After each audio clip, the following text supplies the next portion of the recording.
Gönlüm seni deyip ağlar, sensiz qara geyib ağlar. Getdin, niyə belə getdin? Bilsən mənə nələr etdin? Sensiz axı mən nə edim? Sənədir tək ümidim, yenə geri dönəsən.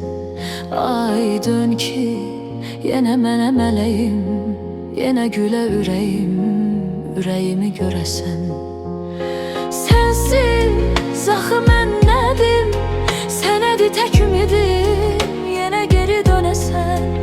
Ay dön ki, yenə mənə mələyim, yenə gülə ürəyim, ürəyimi görəsən.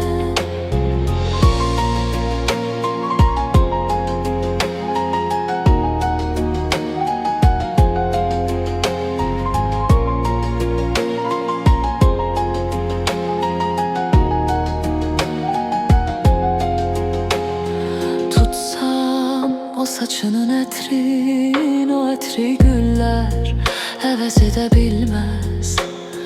Tutsam o gözəl əlindən, o əli yadəllər əvəz edə bilməz. Gəl ki, qoxuyum o telini, yenə tutum əlini, sona yetə həsrət.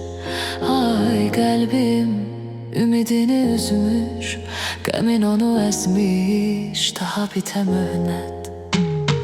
Gəl ki, qoxuyum o telini, yenə tutum əlini, sona yetə həsrət. Ay qəlbim ümidini üzmüş, qəmin onu əzmiş, daha bitə möhnət.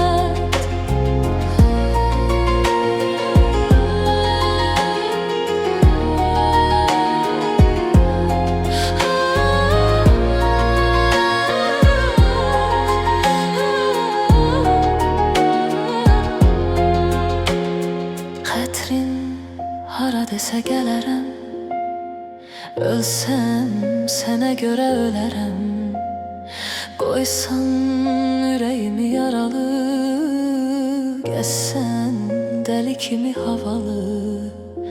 Sonda hamı mənə güləcək, məni dəli biləcək, belə günüm ötəcək. Ay qismət, bura kimi yəqin, o alışan eşqin odu belə sönəcək.